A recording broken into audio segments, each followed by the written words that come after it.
بسم الله الحمد لله والصلاة والسلام على رسول الله وعلى آله وأصحابه ومن والاه أما بعد السلام عليكم ورحمة الله وبركاته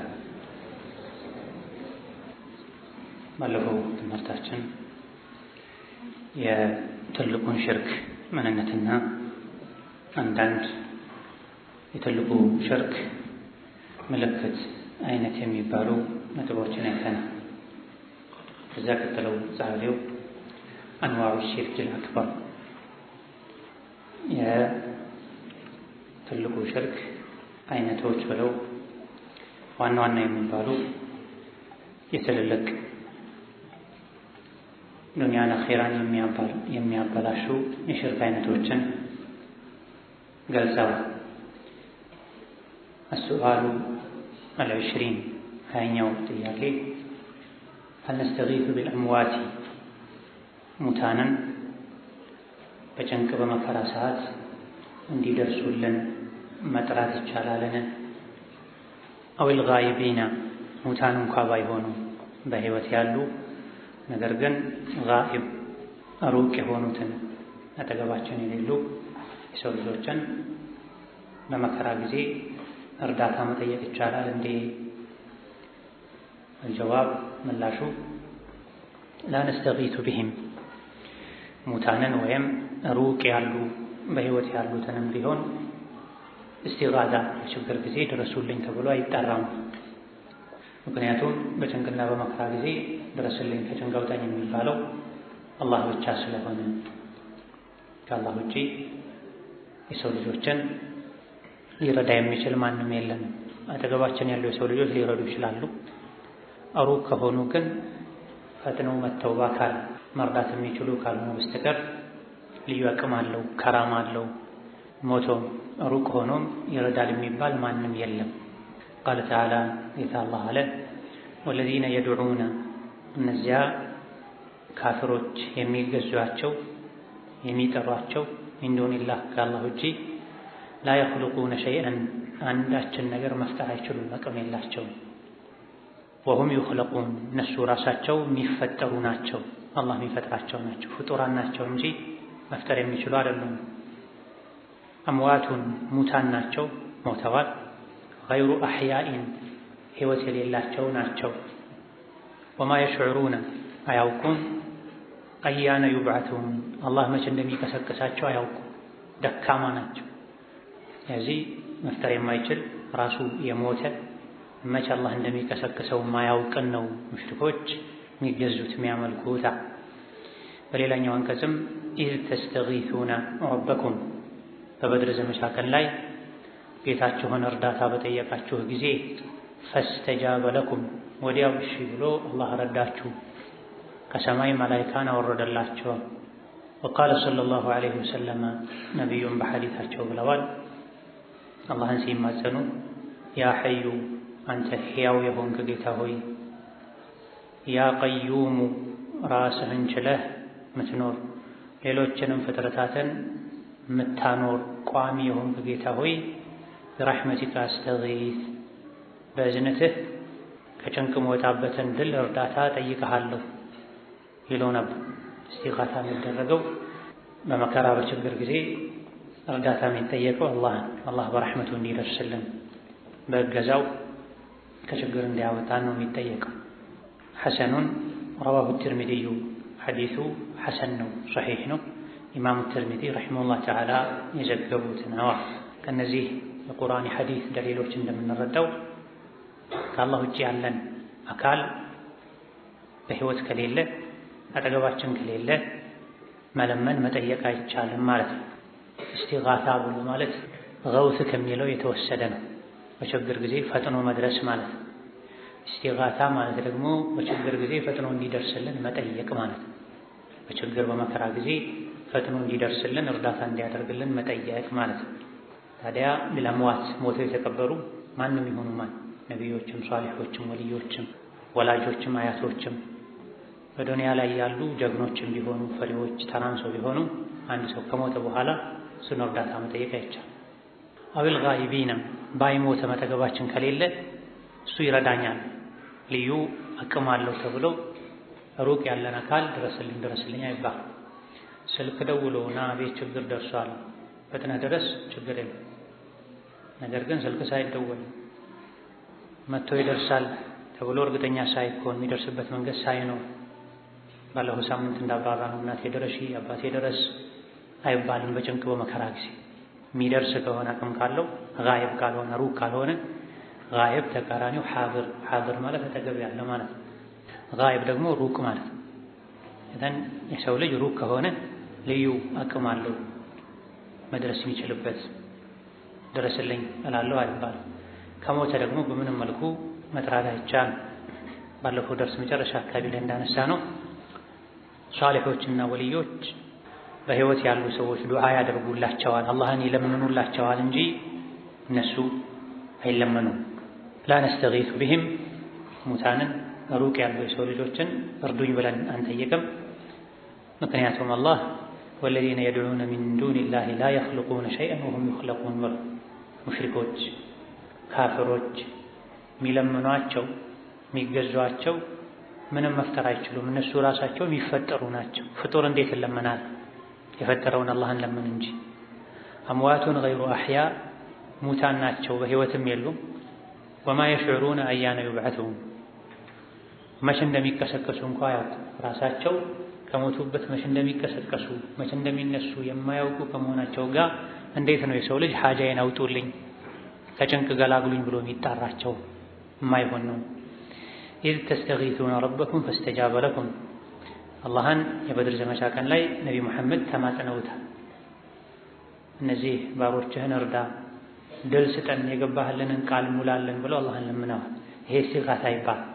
በሶስት እጥፍ የሚበልጧቸው ሙሽሪኮች ከበዋቸው በመሳሪያ በቁጥር በትጥቅ በልምድ በጦርነት ልምድ በብዙ እጥፍ የሚበልጧቸው ሰዎች በከበቧቸው ጊዜ ነቢዩ ዓለይሂ ሰላቱ ወሰላም አላህን እርዳኝ ያሉት።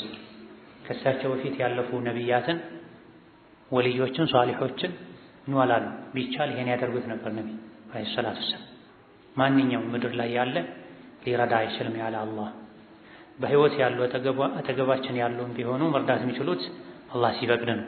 ስለዚህ ዋናውን አዛዡን አላህን መለመን ያለብን። የተለያዩ የተሳሳተ እምነት ያላቸው ሰዎች ወልዮችን ሷሊሖችን መለመን ድረሱልኝ ማለት ይቻላል ይላል። የሚቻል ቢሆን ኖሮ ነቢዩ ዓለይሂ ሰላቱ ወሰላም ያ ኢብራሂም ያ ሙሳ ያ ያሕያ ያ ሁዱ ሷሊሕ ያሉ በተጠሩ ነበር። የታላችሁ የአላህ ልጆች ሁድ፣ ሷሊሕ፣ ኢብራሂም፣ ሙሳ፣ ዒሳ ኑ ዛሬ ከኛ ጋር ዘመቱ አግዞን ይሉ ነው አላ የሞተ ወይም ቅርብ የሌለ አጠገባችን የሌለ አይጠራ። አላህን እስቲጋሳ ጠየቁት። ፈስተጃበ ለኩም እሺ አላቸው። የተጠየቀውን የሚሰጥ አላህ ከአላህ ውጭ ያለ አምዋቱን ገይሩ አሕያ ወይም በህይወት ያሉ ናቸው አቅም የላቸውም ወይም በህይወት የሌሉ ናቸው። 21ኛው ጥያቄ ሀል ተጁዙ ልስቲዓነቱ እገዛ መጠየቅ ይቻላል እንዴ ቢገይሪላህ ከአላህ ውጭ ያለን አካል እገዛ መጠየቅ እርዳታ መጠየቅ ይቻላል እንዴ? አልጀዋብ መልሱ ላ ተጁዙ ከአላህ ውጭ ያለን አካል አጠገባችን ከሌለ በህይወት ከሌለ እገዛ መጠየቅ አይቻልም። ሙእምን እገዛ መጠየቅ ያለበት አላህን ብቻ ነው። ወደሊሉ ቀውሉሁ ተዓላ የዚህም ማስረጃው የአላህ ቃል ነው። ኢያከ ነዕቡዱ አላህ ሆይ ጌታችን ሆይ አንተን ብቻ ነው የምንገዛው። ወኢያከ ነስተዒን አንተን ብቻ ነው እገዛ እርዳታ የምንጠይቀው የሚለው ይሄን በሉ ያለን ነው አላህ። ቁሉ ኢያከ ነዕቡዱ ወኢያከ ነስተዒን በእያንዳንዱ ሶላት ይሄ እንድንል አዞና። ወቀውሉሁ ሰለላሁ ዐለይሂ ወሰለም ነቢዩም ስላሉ ኢዛ ሰአልተ ስትጠይቅ ፈስአሊላህ አላህን ጠይቅ የቸገረህን ሁሉ ሌላ ሙታንን አትጠይቅ። ወኢዛ ስተዐንተ እገዛ እርዳታ ስትፈልግም ፈስተዒን ቢላህ አላህን አግዘኝ በል ሌላን ደካማ ፍጡርን እገዛ አትጠይቅ። ሐሰኑን ሰሒሑን ረዋሁ ትርሚዚዩ ሰሒሕ የሆነ ሐዲስ ነው። ኢማሙ ትርሚዚ ዘግበውታል። ኢዘን እስቲዓና እገዛ እርዳታ ከአላህ ውጪ ማንንም መጠየቅ አይቻልም። በህይወት ካሉ ይቻላል ወደፊት እንደሚመጣው ነገር ግን አይቻልምና አይሻልም ሁለቱ ይለያይ። በህይወት ያለን ሰው አጠገባችን ያለን ሰው ይችላል ብለን የምናምን ሰው እገዛ መጠየቅ እንችላለን። የወደቀንን ዕቃ ጎንበስ ብለን ማንሳት ካቃተን አቀብለን፣ የራቀንን አቅርብልን። የቸገረንን ነገር ብድር ስጠኝ ብሎ መጠየቅ በመሰረቱ ይቻላል፣ ግን አይሻልም። ሰዎችን ምንም አትጠይቁ ብሏል ነብዩ ሰለላሁ ዐለይሂ ወሰለም። ከቻልክ ሰዎችን ምንም አትጠይቅ። በዚህ መልኩ ነብዩ የመከሯቸው አንዳንድ ሰሃቦች ግዙፉ ረጅሙ ግመል ላይ የተጓዙ የግመል ልጓም ገመዱ አሊያ ደግሞ አለንጋቸው አምልጧቸው ከወደቀ አጠገባቸው በእግሩ የሚሄድን ሰው አንስተህ ስጠኝ አይሉም። ግመሉን አንበርክከው ከግመሉ ወርደው የወደቀባቸውን ዕቃ አንስተው ዳግም ግመላቸው ላይ ወጥተው ሄዱ ነው።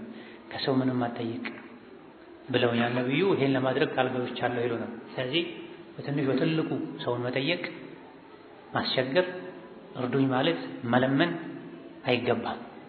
አጠገባችን ካለ የማድረግ አቅም ካለው እኛም ከተቸገረን በህይወት ያለን ሰው ወደፊት እንደሚብራራው መጠየቅ ይቻላል።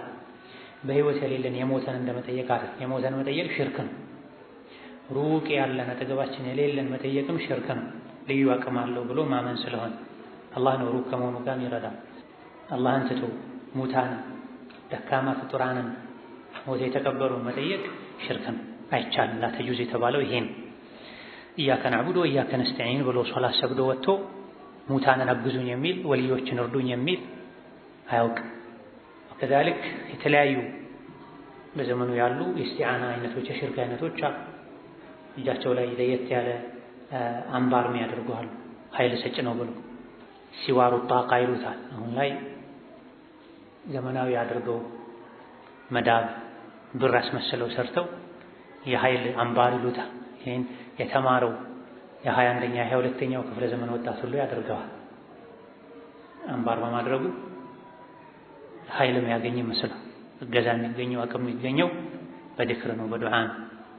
አላህን ተባረከ ወተዓላ እገዛ በመጠየቅ እንገዛው አላህን ብቻ ነው። የምንታገዘውም እገዛ የምንጠይቀውም አላህን። ሰዎችን አግዙኝ ከማለት አላህ ሆይ አንተ አግዘኝ ማለት። ሙታንን ከሆነ የሚጠይቁት ግን ይሄ ወንጀል ነው፣ ላየጁዝ ሽርክም።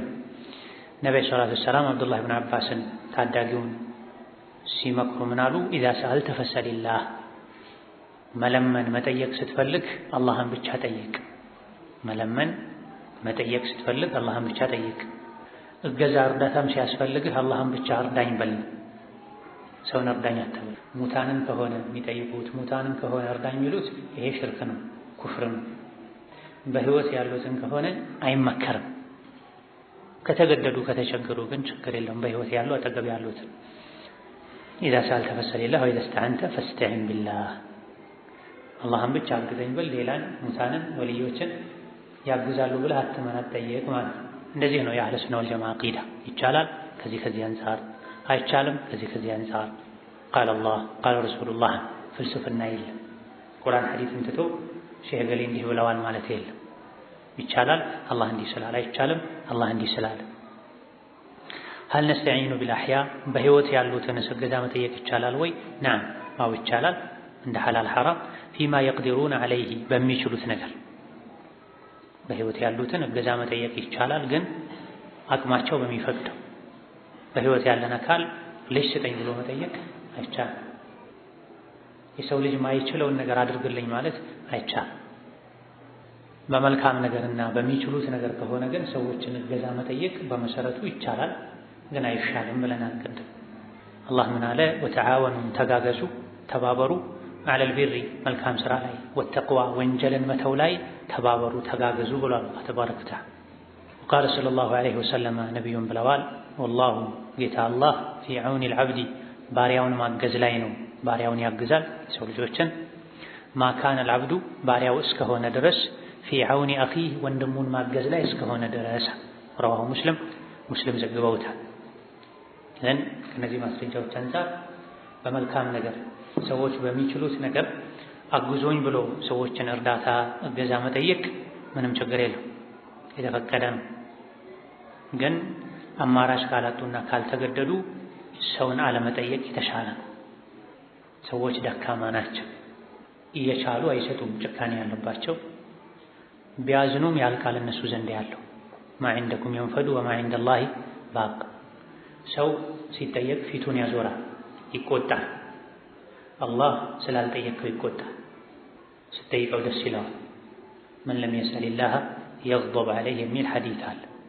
አላህን ማይጠይቅ አላህ ይቆጣዋል ይላል። አላሁ የግደቡ ሒነ ተትሩኩ ሱአለሁ ወቡነዩ አደም ሒነ ተስአሉሁ የግደቡ።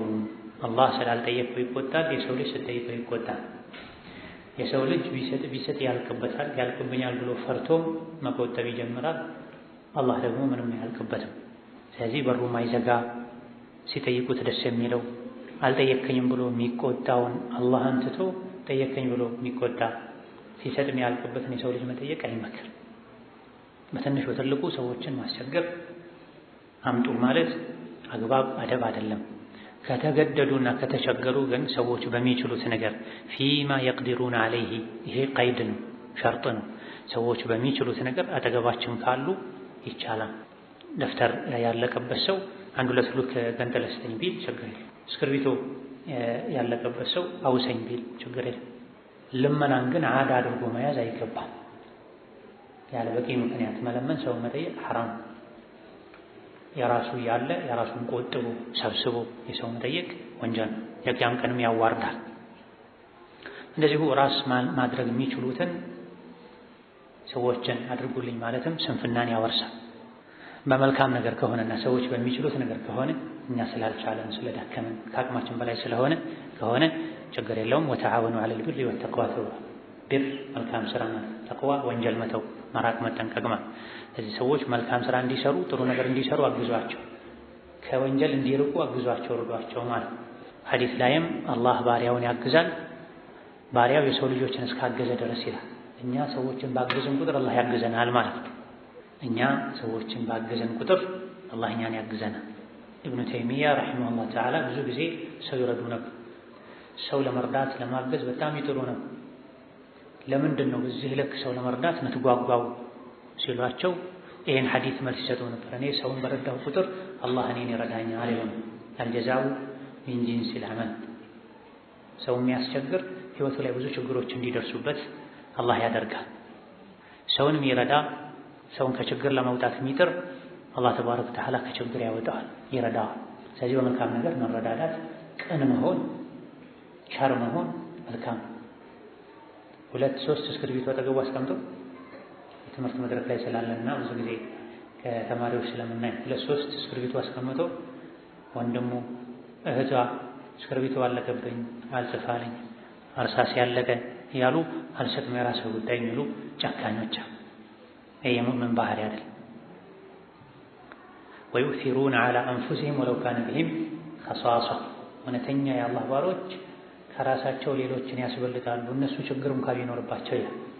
በጧዓ በመልካም ስራ ነው እንጂ ሰውን ማስቀደም ማስበለጥ ማይቻለው። በዱንያዊ ነገር ሰውን ማስበለጥ ይቻላል፣ ይሻላል። 2 ዳቦ ያለው ሰው አንዱን ዳቦ ለወንድሙ ይስጥ፣ አንዱን ዳቦ ለእህቱ ይስጥ፣ አንዱን ይብላ። አንድም ያለው ሰው ቆርሶ ይስጥ። ትርፍ ውሃ ያለው ሰው ለወንድሙ ይስጥ። ትርፍ ልብስ ያለው ሰው ለወንድሙ ለእህቱ ይስጥ። እንደዚህ ነው ኢሳር።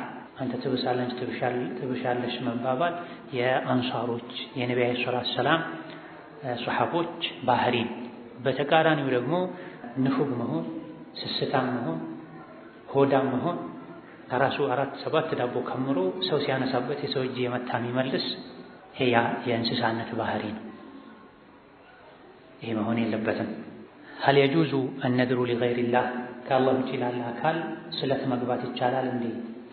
ከአላህ ውጪ ላለ አካል ስለት መግባት መሳል ይቻላል እንዴ? ጀዋብ መልሱ ላ የጁዙ አይፈቀድም። አነድሩ ስለት መግባት መሳል ኢላ ሊላህ ለአላህ እንጂ።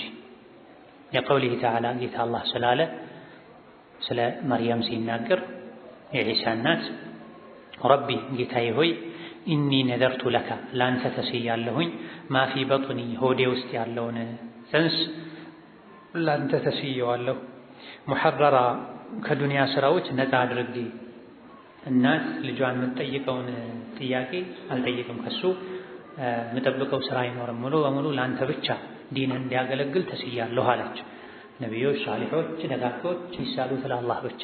ወቀውሉ ሰለላሁ ዐለይሂ ወሰለም ነቢዩም ስላሉ መን ነደረ የተሳለ ሰው አን ዩጢዕ አላህ አላህን ሊታዘዝ መልካም ስራ ሊሰራ ስለት የገባ ፈልዩጢዕሁ አላህን ይታዘዘው፣ አደርጋለሁ ያለውን ያደርግ።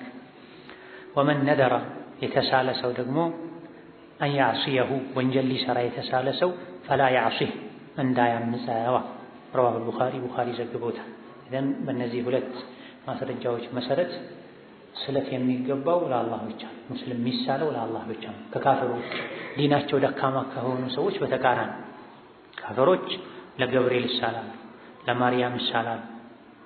ስለት ማለት እንዲህ ካደረግክልኝ እንዲህ ላደርግልህ ቃል ገብቻለሁ ብሎ እንደመማል ማለት ነው። ለምሳሌ ያመመው ሰው ከህመሜ ካሻርከኝ 30 ቀን ጾማለሁ ቢል ይሄ ስለት ይባላል። ፈተና ከደፈንኩ ወይም ካለፍኩ 10 ቀን ጾማለሁ ወይም ደግሞ ለ3 ቀን ሌሊቱ ሙሉ ሰግድ አድራለሁ ብሎ ቃል ቢገባ አንድ ሰው ስለት ይባላል። ይሄም ብዙ ሰው ያደርጋል። ለአላህ ተስያለሁ ይላል። ለአላህ ቃል ገብቻለሁ እንዲህ ካደረገልኝ እናቴን ታማ የነበረች እናቱ እናቴ ከዳነች እንደዚህ ያክል ብር ሰደቃ እሰጣለሁ፣ ያሰብኩት ከተሳካ ከእንደዚህ አይነት ችግር ከወጣሁ ለአላህ እንዲህ ላደርግ ቃል ገብቻለሁ ይላል። ይሄ ስለት ይባላል። በመሰረቱ ማድረጉ አይወደድም፣ ስለት መግባቱ አይወደድም። ኢነማ ይስተኽረጁ ቢሂ ሚነል በኺል ይላል ሐዲሱ። ስስታም ሰው ነው ይሄ የሚያደርገው። ከአላህ ጋር ባለው ግንኙነት ስስታም የሆነ ሰው አላህ የሆነ ጥቅም ካልሰጠው አላህን ላይታዘዝ፣ የሆነ ነገር ካላደረግክልኝ አልጾምም፣ የሆነ ነገር ካላደረግክልኝ ሰደቃ አልሰጥም እንደማለት ነው። ይሁን ንግድ ማለት ነው። እናቴን ካሻርከልኝ ፈተና እንድደፍን ካደረግክኝ ጾማለሁ፣ ካልሆነሳ አልጾምም ማለት። ከአላህ ጋር እንደዚህ አይነት የጥቅም ልውውጥ ውስጥ መግባት አይገባም። ይመስላል አላህ የሚጠቀመው ነገር የለም። ሰዎች ግን ከአላህ የሆነ ነገር መግዛት እንደማለት አላህን ወደን ረሕመቱን ከጅለን ወደሱ መቃረብን ናፍቀን ነው ልንገዛው፣ ልንጾምለት፣ ልንሰግድለት ኸይር ስራ ልንሰራለት የሚገባው እንጂ እንዲህ ካደረከልኝ አርጄ ምስኪን አበላለሁ፣ እንዲህ ካደረከልኝ ጾማለሁ፣ ካላደረከልኝ አላደርግም እንደማለት። ስስታም ሰው ነው የሚያደርገው አሉ ነብዩ ሰለላሁ ዐለይሂ ወሰለም። ነገር ግን አንድ ሰው ከተሳለ መልካምን ነገር ለመስራት ከተሳለ ስለቱን መብላት ግዴታ ይሆንበታል፣ ለአላህ ከሆነ የተሳለ። አሁን ያልናቸው አይነት ስለቶችን ቢሆን ከአላህ ውጪ ላለ አካል ለማንም አይገባም። ለምሳሌ ቀብር ጋር ሄደው የሀገራችን ላይ የሚመለኩ የተለያዩ ቀብሮች አሉ፣ የቀብር ስፍራዎች አሉ። በሰሜን በኩልም በኦሮሚያ በኩልም በደቡብ በኩልም የተለያዩ መሻይኾችን ቀብር ሰርተው በየዓመቱ እዛ ቀብር ጋር ሄደው ይሳላል፣ አፈር ይበላል፣ ለቀብሩ ስጁድ ያደርጋል። እስከሚቀጥለው ዓመት ልጅ ከሰጡኝ የሚቀጥለው ዓመት ላይ ስመጣ በሬ እየነዳሁ እመጣለሁ፣ ግመል እየነዳሁ እመጣለሁ፣ ለእርሶ ሐضራ መብራት ገጥማለሁ እያሉም ይሳላል። ለስሙ እየሰገዱ የጾሙ ሙስሊም ነኝ ያ። ይሄ መሆን የለብን። መሳል የሚፈቀደው ለአላህ ብቻ አላህን ነው። ካዳንከኝ ከችግር ካወጣኸኝ ጾምልሃለሁ፣ ሰግድልሃለሁ፣ አርድልሃለሁ የሚባለው እንጂ ከአላህ ውጭ ያለ አካል እንዲህ ካደረክልኝ እንዲያደርግልሃለሁ ሽርክ ነው። ላ የጁዙ ነድሩ ኢላ ሊላህ ለአላህ እንጂ ለማንም መሳል አይቻል። ይሄን ጥሰው ካፈሮች ቅድም እንዳልነው ለማርያም ለገብርኤል ይሳላል። የእኛዎችም ዲን ያልገባቸው ቅድም እንደተደረገሰው የተለያዩ የሐضራ የቀብር ስፍራዎች ሄደው ወሊ ለሚሏቸው ይሳላሉ። ሰሞኛል ፈውሱኝ፣ ከተፈወስ በሚቀጥለው ዓመት መውሊድ ላይ 10 በሬ 30 በግ 2 ግመል እየነዳሁ እመጣለሁ ብለው ይሳላል።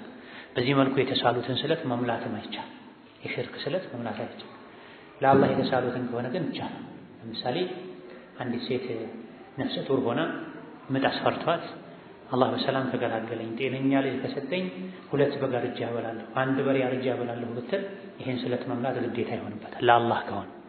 ግን ሰይድና ኸድር ወይም ኑር ሁሴን ከገላገሉኝ ሮብ ወይም ማክሰኞ ወይም ቅዳሜ ለሳቸው አርጄ አበላለሁ ቢሉ አይሆን። ኑር ሁሴን፣ ሰይድና ኸድር፣ አብዱል ቃድር አልጀይላኒ ሰው ናቸው። ሞተው ከጌታቸው ጋር ተገናኝተዋል። እርዱኝ አይባል። በህይወት ኖረው አጠገባችን ቢኖሩ ጤነኛ ከሆኑ እርዱኝ ይባላሉ በሚችሉት። እሱም እኔ አላህን ትቼ ለምን ሰውን እርዳታ ጠይቃለሁ? በዱዓ በእስትግፋር ሷሊሖች ከሆኑ ቢጠየቁ ችግር የለም። ከሞቱ በኋላ ግን ማንም አይጠየቅ፣ ለነሱ መሳል አይቻልም። ስለዚህ ለአላህ የተሳለ ስለቱን መሙላት አለበት መልካም ነገር ለማድረግ ከተሳለ። ለዚህም ነው ሐዲሱ ላይ መን ነደረ አን ዩጢዕ አላህ ፈልዩጢዕሁ፣ አላህን ለመታዘዝ አላህ የሚወደውን ኸይር ስራ ለመስራት የተሳለ ስለቱን ይሙላል። ጾማለሁ ብሎ የተሳለ ፈተና ከደፈንኩ ካለፍኩ 30 ቀን ጾማለሁ ያለ ፈተናውን እንደደፈነ እንዳለፈ 30 ቀን መጾም ግዴታ ይሆንበታል። ወር ጾማለሁ ካለ ወሩን መጾም ግዴታ አይሆንበትም። 10 ቀን ካለ እንደሱ፣ ሰግዳለሁ ሌሊቱን ካለም እንደሱ። ወመን ነዘረ አን ያዕሲየሁ ፈላ ያዕሲ፣ ወንጀል ሊሰራ የተሳለ ግን ስለቱን እንዳይሞላው። ለምሳሌ እኔ ፈተና ከደፈንኩ ካለፍኩ ወይም ከእንደዚህ አይነት ችግር አላህ ካወጣኝ እገሌን በቦክስ መታለሁ ቢል አንድ ሰው አይቻልም፣ ወንጀል ነው። አሊያ ደግሞ የነገሌን በሬ ወስጄ አርዳለሁ ቢል አይቻልም። የሰው ልጅ የራሱ ባልሆነ በማይችለው ነገር ስለት መግባት አይቻልም። አሊያ ደግሞ ይሄ ነገር ከተሳካልኝ እገሌን ጭራሽ ላላናግረው ዘመዴን ላልጠይቀው ብሎ ቢሳል አይቻልም። በወንጀል መሳል አይቻልም። ወንጀል ያለበት ስለት የተሳለ ይህን ስለት መምላትም አይፈቀድለትም። የመሐላ ከፋራ አውጥቶ ከስለቱ ራሱን ነፃ ማውጣት ይኖርበታል። ረቢ እኒ ነዘርቱ ለከ ማ ፊ በጥኒ ሙሐረራ፣ ሙሐረራ ማለት ከሌላ ስራ ነፃ የሆነ ማለት ነው። ስለዚህ የተሳሉትን በተሳሉት መሰረት ማዋል ግዴታ ነው። ነድሩ በተሳሉት መሰረት ካልተሳካ ሌላ ለውጥ ካለው ፊቅህ የሚያውቅ ሰው ዒልም የሚያውቅ ሰው ተጠይቆ ይስተካከላል እንጂ ነድር እያለ ነድርን ትቶ ዝም ብሎ መኖር አይቻልም። ትልቅ ወንጀል ከጀነት ሰዎች ባህሪ ያወጣል። የጀነት ሰዎችን ባህሪ አላህ ሲነግረን ዩፉነ ቢነድሪ ወየኻፉነ የውመን ካነ ሸርሁ ሙስተጢራ። ስለት የተጠላ ነው፣ መጀመሩ የተጠላ ነው። አንድ ሰው ስለጨነቀው ከዳንኩኝ እንዲያደርጋለሁ ብሎ መሳሉ አይወደድም፣ አይመከርም። በጭንቅ ጊዜ ከበባድ ነገር ይሳሉና ኋላ ላይ ሲረጋጉ ከባድ ችግር ውስጥ እንደገቡ ይታያቸዋል። ለምሳሌ ቅድም እንዳልነው ከምጥ አላህ ከገላገለኛል፣ ያ ደግሞ የታመመን ሰው አላህ ከፈወሰልኝ 10 ግመል ላርድ ተስያለሁ ይላሉ ሰዎች።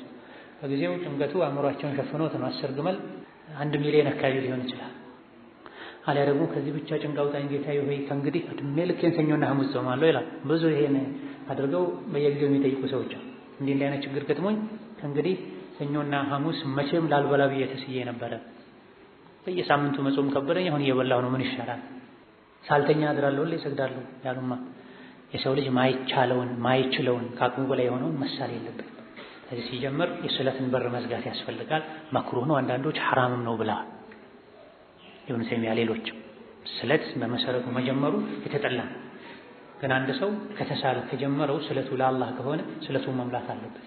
ብዙ ጊዜ ግን ሰዎች ቃላቸውን ያፈርሳል። ከበደኝ አልቻልኩም ይላል። ከተቸገረ አንድ ሰው ምን ላድርግ እንዲህ አይነት ስለት ተስዬ ነበር ብሎ ለውጥ ካለው ምትክ ካለው መጠየቅ አለበት እንጂ ስለትን የሚያክል ነገር ተሸክሞ ቃሉን አፍርሶ ሊኖር አይገባም። የሆነ ሆኖ እዚህ ጋር እሱ ከአላህ ውጪ ለማንም መሳል አይቻልም። هل يجوز الذبح لغير الله ከአላህ ውጪ ላለ አካል መሳል ይቻላል እንዴ? እርድ ማረድ ይቻላል እንዴ? الجواب መልሱ لا يجوز አይቻል። ለአላህ ብቻ ነው ማረድ የሚቻል። والدليل ማስረጃው فصل لربك ለጌታህ ብቻ ስገድ፣ ወንሐር ለጌታህ ብቻ ረዳ። ኢንሐር ማለት ኢዝባህ ሊላህ ማለት ለአላህ ማረድ ማለት። وقال صلى الله عليه وسلم ነቢይም ብለዋል لعن الله አላህ ረግሟል፣ አላህ ይርገመው من ذبح ያረደን ሰው لغير الله ከአላህ ውጪ ላለ አካል ያረደን ሰው የሚያርደን ሰው አላህ ረግሞታል፣ አላህ ይርገመው። رواه ሙስሊም ዘግበውታል። እዘን ከአህለ ሱና ወልጀማዓ የእምነት ነጥብ አንዱ ከሙስሊሞች የእምነት ነጥብ አንዱ ከአላህ ውጪ ላለ አካል ማረድ አይቻልም። ለጂኒ አይታረድም፣ ለአድባር አይታረድም፣ ለቀብር አይታረድም። የሚታረደው ለአላህ ብቻ። ከአላህ ውጪ ላለ አካል ማረድ አይቻልም። ለምን ከተባለ አላህ ምን ብሏል? ፈሰሊ ሊረቢክ ወሕደሁ ለአላህ ብቻ ስገድ፣ ወንሐር ለአላህ ብቻ ረድ። አይ ኢንሐር ኢዝባህ ሊገይሪላህ ምን ማለት ነው? ለእንግዳ ማረድ አይቻልም ወይ? ለንግድ ማረድ አይቻልም ወይ? ቤት ለመብል ሊበሉ ማረድ አይቻልም ወይ? ይቻላል። ነገር ግን ስታርድ አላህን ለማላቅ ወደ እሱ ለመቃረብ እሱ ስለፈቀደልህ እሱን ለማላቅ ብቻ ብለህ ረድ። ጂኒን ፈርተህ አትረድ። አዲስ ቤት ሲገቡ አርደው ደጁ ላይ ደም አፍስሰው የሚገቡ ሰዎች፣ ቤቱ ሲገባበት ደም ተቀብቶ በሩ ላይ ጥቁር ቡራቡሪ በግ ወይም ግመል በሬ ታርዶ ካልተገባ ቤቱ የበሽታ የስቃይ ቤት ይሆናል ብለው የሚያምኑ ሰዎች አሉ። ይሄ ለጂኒ ማረድ ነው የሚባል። ወከዛልክ ልክፍት መቷቸው አግኝቷቸው ሸይጣን እንደዚህ አይነት በግ ወይም ግመል ካላረዳችሁልኝ አልለቅም ብሎ ጂኒ እንዲለቅ ብለው የሚያርዷል።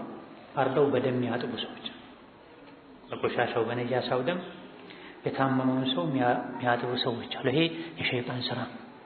ሸይጣኑ እገሌን መለቀው ማሰቃየት መተወው እንደዚህ አይነት ጥቁር በግ ወይም በሬ ቢስሚላህ ሳትሉ አርዳችሁ ከጣላችሁ አሊያ ደግሞ አርዳችሁ ገና እንደታረደ ከአንገቱ ከሚወጣው ደም በሳህን ተቀበላችሁ በሽተኛውን በደም ካጨማለቃችሁት ነው ማለት ነው። በደም መታጠቡ ራሱ ነጃሳን ለሸይጣን ባዘዛቸው መሰረት በመረጠላቸው መሰረት መልክ መርጠው ማረዱ ራሱ ሽርክ ነው። ጭራሽ ደግሞ አርዶ መጣሉ ሸይጣን መቀለብ ነው። ወከዛልክ አድባር የሚባል ነገር አለ። አሁንም ድረስ አንዳንድ ክፍለ ሀገሮች ላይ በሰርግ ጊዜ በድግስ ጊዜ ካረዱት ወስደው ጫካ ላይ ዛፍ ስር ለአድባር ያስቀምጣል። ካላስቀመጠን አይጠብቁንም ይላል፣ አደጋ ያደርሱብናል ይላል። ባለንበት በሰለጠነው ዘመን ይሄ ያለ ሜዳ ላይ ወስደው ምግብ ያስቀምጣል። አዋፍ አሞራዎች እንዲበሉት ቢሆን ሰደቃ ነው፣ ችግር የለም። ግን አይደል ሌሎች መንፈሶች አሉ መተው የሚበሉት አድባር ይላቸዋል። እነሱ ከበሉ ሀገር ይጠብቃል፣ እኛን ይጠብቃል። ካላበላናቸው ደግሞ ይተናከሉናል ይላል። ሌሎች ደግሞ ላሟት ይላሉ፣ አርደው ወስደው ይጥላል። ይሄ ሁሉ ከአላህ ውጭ ላለ አካል ማረድ ነው። የሚታረደው ወደ አላህ ለመቃረብ ማረድ በጥቅሉ ለሁለት እንከፍለዋል። የዒባዳ እርድ አለ፣ ለውድሕያ ማረድ፣ ለአቂቃ ማረድ፣ ሐጅ ላይ ለሀዲ ማረድ፣ ለስለት ማረድ። አላህ ሆይ ከእንዲህ አይነት ችግር ካወጣኸኝ አንድ ግመል አርጄ ይሄን ያክል ምስኪን አበላለሁ። ይሄ ወደ አላህ ለመቃረብ ተብሎ የሚታረድ እርድ ነው። ይሄ የተፈቀደ ነው፣ ዒባዳ ነው፣ አጅር ያስገኝ። በተለይ ውድሕያ፣ አቂቃ። ሌላው ደግሞ ራሱ ዒባዳ ያልሆነ ግን የተፈቀደ አስተራረዱ ግን አላህ በፈቀደው መልኩ መሆን ያለበታል። ቢስሚላህ ብለን ማረድ ያለብን፣ ወደ ቂብላ ዞረን ማረድ ያለብን፣ በስለት ማረድ ያለብን። ይሄ የተፈቀደ ሐላል ነው። ለምሳሌ ስጋ ስለፈለጉ ቤት ለመብል ወጥ ሊሰራበት ማረድ፣ እንግዳ ስለመጣ እንግዳን በትኩስ ስጋ ለማስተናገድ ብሎ ማረድ። እዚህም ጋር ሽርካል፣ እዚህም ጋር ሽርካል። አንቱ የተባሉ ታላቅ ሰው እኛ ቤት ገብተው ደም ሳይፈስ አይወጡም ብሎ ማረድ ይሄ ሽርክ ነው። ነገር ግን የተከበረ እንግዳ ስለሆነ ከሩቅ መጥቶ በከረመ በቆየ ስጋ አላስተናግድም፣ እሱም ነው አይመጥነውም ደረጃውን። ጥሩ ስጋ፣ አዲስ ስጋ አርደን የተለያየ አይነት ምግብ ማቅረብ አለብን በሚል ከሆነ ይሄ እንግዳ ማክበር። ምናልባትም ለማይበላው ነገር 10 ደቂቃ ገብቶ ለሚወጣ ነገር በር አጠገቡ ጋር አምጥቶ በሬ፣ ዶሮ፣ ፍየል አርዶ ደም ፈሶለት ብቻ እንዲሄድ ማድረግ ይሄ ሽርክ ነው። ይሄ የሚያደርጉ ሰዎች አሉ። አሁን አንቱ የሚባል ሰው መጥተዋል፣ ባለስልጣን ወይም አንድ መሪ፣ የሀገር ሽማግሌ፣ እሳቸው በእኛ መንደር ሲያልፉ ደም ሳይፈስ አያልፉም ብለው ያርጋሉ። ይሄ ከአላህ ውጪ ማለት ነው፣ ከአላህ ውጪ ላለ አካል ማለት ነው፣ ሽርክ ነው። ስጋ እያለ ምንም ለውጥ ሳይኖር እንግዳ ስለመጣ ብቻ መታረድ አለበትም። ይሄ አይነት አስተሳሰብ መስተካከል አለበት። ሌላው በጣም የከፋው ሽምግልና ብሎ ማለት ሁለት ሰዎች ይጣላሉ፣ እንዲታረቁ ተጽዕኖ ለመፍጠር በግ በሬ ተጎትቶ ይመጣና አርደናል ታረቁ፣ እንዲታረቁ እንረድ ብለው የሚያርዱ። ከታረቁ በኋላ እንደው የደስ ለመብላት ማረድ ያን ያክል ችግር ላይኖረው ይችላል። እሱም ላይ ከፍተኛ ጥንቃቄ ያስፈልጋል። ነገር ግን ጎትቶ አምጥቶ አጠገቡ በጋርዶ ና እንታረቅ፣ በግም ስላረደ ታረቀው ታረቂው፣ ይሄ ከአላህ ውጭ ላለ አካል ማለት የታረደለትን አካል ለማስደሰት ማለት ለማላቅ ማለት ማለት ወሊና ሶላቲ ወኑሱኪ ወመሕያየ ወመማቲ ሊላህ። ኑሱክ ማለት እርድ ማለት እኔ ማርደው ለአላህ ብቻ። እዚህ ለጂና አይታረድም፣ ለቀብር አይታረድም፣ ለአድባር ለአውሊያ አይታረድም። አዲስ ቤት ሲገባ ካልተገባ ችግር ይመጣል ተብሎ አይታረድም። ለዛር አይታረድም። ዛር የሚባል ነገር አለ። በየጊዜው የዶሮ የእንስሳ አይነት የመረጡ ካላረዱ ያማቸዋል። እድሜ ልካቸውን ለጂኒ ያረዱ ይኖራሉ ማለት አይቻልም። ይሄን ቀጥ አድርጎ ማቆም ነው። የሚያስከፍለውን ዋጋ ከፍሉ። ካልታረደ ያመዋል፣ ካልታረደ ያማታል። የሚመማቸው ይሙቱ። በየጊዜው ከአላህ ውጭ ላለ አካል ዶሮ፣ በሬ፣ በግ እየታረደ እንጂ ደህና ማይሆኑ ከሆነ ይሙቱ፣ ታሙ፣ ሸሂድ ይሆናል። ለዲናቸው ለተውሂዳቸው ነው። እንዳያመው እሱ የፈለገውን አይነት እንረድ። አኺራ ይታመም፣ እዚህ ባይታመም እዚህ እርድ አንድ ራሱን የቻለ የሽርክ በር ነው። ጥንቃቄ ማድረግ ያስፈልጋል። ለዐነ አላሁ መን ደበሐ ሊገይሪላህ፣ ከአላህ ውጭ ላለ አካል ያረደ አላህ ይርገመው ተብሎ ቅድም ባልነው መልኩ ጂኒን ለማስለቀቅ አዲስ ቤት ሲገቡ ካልታረደ ቤቱ የጤና አይሆንም፣ በሽታ ይበዘብታል ብሎ ማረድ፣ ለአድባር ማረድ ኢላ አኺሪህ ያስረገማል። አልነጡፉ ጠዋፍ ማድረግ መዞር መሽከርከር ይቻላል እንዴ? ቢልቁቡሪ ከቀብር ዙሪያ ሊተቀሩቢ ቢሃ ከቀብር ዙሪያ ጠዋፍ በማድረግ ወደ አላህ ለመቃረብ ብሎ ሷሊህ ሰው ነው ጥሩ ሰው ነው ብሎ ከሱ ዙሪያ መሽከርከር ይቻላል እንዴ? መልሱ ላነጡፉ እኛ ሙስሊሞች ጠዋፍ አናደርግም ኢላ ቢልካዕባ ከካዕባ ዙሪያ እንጂ የወልዮች የሷሊሆች ቀብር ዙሪያ ጠዋፍ አይደረግም። ቃለ ተዓላ ጌታ አላህ አለ ወልየጠወፉ ጠዋፍ ያድርጉ ቢልበይት አልዓቲቅ በጥንታዊው በተከበረው በአላህ ቤት ዙሪያ ጠዋፍ ያድርጓል። ወቃለ ሰለላሁ ዐለይሂ ወሰለም ነቢይም አሉ መን ጧፈ ቢልበይቲ ከካዕባ ዙሪያ ጠዋፍ ያደረገ ሰው 7 ጊዜ ወሰላ ረክዓተይን ከዚያም 2 ረክዓ የሰገደ ሰው ካነ ይሄ ስራው ይሆንለታል ከዒትቂ ረቀባ አንድ ባሪያ ነፃ እንዳወጣ ይቆጠርለታል ከአጅር አንፃር። ሰሒሑን ረዋሁ ኢብኑ ማጃህ ዘግበውታል። እነን ከቀብር ዙሪያ መሽከርከር፣ መዞር፣ ጠዋፍ ማድረግ ወደ አላህ ያቃርባል። ወልዮች ናቸው እዚህ የተቀበሩት ሓጃዬን ወደ አላህ ያደርሱልኛል፣ እኔን ወደ አላህ ያቃርቡኛል ብሎ ጠዋፍ ማድረግ አይቻልም። ጠዋፍ የሚቻለው ከካዕባ ዙሪያ ብቻ ነው። ጠዋፍ ማድረግ የሚቻለው መዞር የሚቻለው አጅር አገኛለሁ ወደ አላህ እቃረባለሁ ብሎ መዞር የሚቻለው ከካዕባ ዙሪያ ነው። በምድራችን ያለው አንድ ካዕባ ብቻ ነው። ባለንበት ጊዜ ለማስተማር ተብሎ ካዕባን በየቦታው እየሰሩ ከዙሪያው የሚሽከረከሩ ሰዎች አሉ። ይሄ ማግባብ አይደለም። በየዓመቱ ሕፃናትን አዋቂዎችን ሰብስበው እዚሁ ሀገራችን አንዳንድ ቦታ ላይ የካዕባን ምስል ሰርተው የሐጅ አሰራር የዑምራ አሰራር ብለው ከዙሪያው የሚያሽከረክሯል። የሆነ ምልክት አቁሙ፣ 4 ማዕዘን ምልክት አቁሙ፣ ይሄን እንደ ካዕባ ቁጠሩትና ጠዋፍ እንዲህ ነው የሚደረገው፣ እዚህ ጋር ሐጀረል አስወድ አለ፣ እዚህ ጋር ሩክነል የማኒ አለ፣ እዛ ጋር አሩክን ሻሚ አለ፣ የካዕባ ክፍሎች ይሄን ይመስላሉ ብሎ ምስሉን ተመሳሳይ ነገር ሰዎች ውስጣቸው ላይ እንዲስሉ ማሳየት ይቻላል። ትክክለኛውን ካዕባን አስቀምጦ ካዕባ ጋር እንደሚለበሰው ተለብሶ አንዳንድ ቦታዎች ላይ በየዓመቱ የሚደረግ ስህተት መሆን የለበትም። የተቀደሱ እንደዚህ አይነት ካዕባና አላህ ያከበራቸው ነገሮችን ክብራቸውን መንካት ነው። ምድር ላይ ያለ አንድ ካዕባ ብቻ ነው።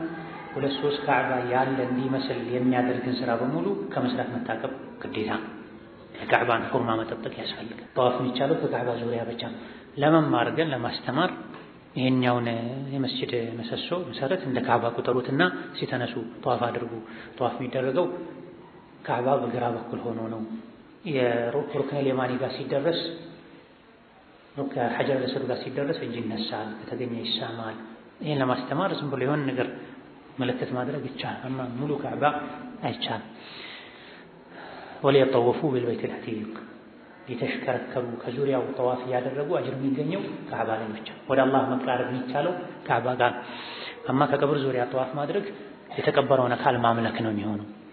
ወከዛልክ ከካዕባ ዙሪያ ጠዋፍ ማድረግ ያለውን አጅር ነቢ ሲናገሩ ከካዕባ ዙሪያ 7 ጊዜ ጠዋፍ ያደረገ ከዛም 2 ረክዓ ያሰገደ ባሪያ ነፃ እንዳወጣ ይቆጠርለታል። ትልቅ ወንጀል የሚያራግፍ ኢባዳ ነው ባሪያ ነፃ ማውጣት። ዑመር ብን ኸጣብም ስለ ሐጀረል አስወድ ካዕባ ላይ ስላለው ጥቁር ድንጋይ ሲናገሩ ተሳለሙትና አስከተለው ምን አሉ? አንተ ድንጋይ እንደሆን ካውቃለሁ፣ አትጠቅምም፣ አትጎዳም። ነቢዩ ሲነኩ ሲስሙ ባላይ ኖሮ አንተ ጋር አልመጣም፣ አልነካህም፣ አልስምም ነበር ብላ። ስለዚህ ካዕባን እንኳ ከዙሪያው ጠዋፍ የምናደርገው አጅር ስላለው።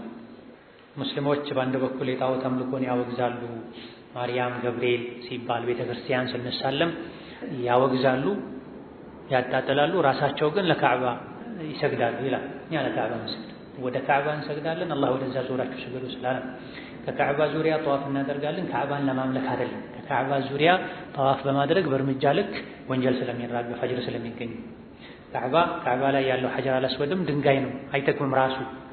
እዛ ጋር አላህን ታዞ ሄዶ መሽከርከሩ መመላለሱ ነው አጅር የሚያስገኝ። በሁለቱ መሀል ሰፊ ልዩነት አለ።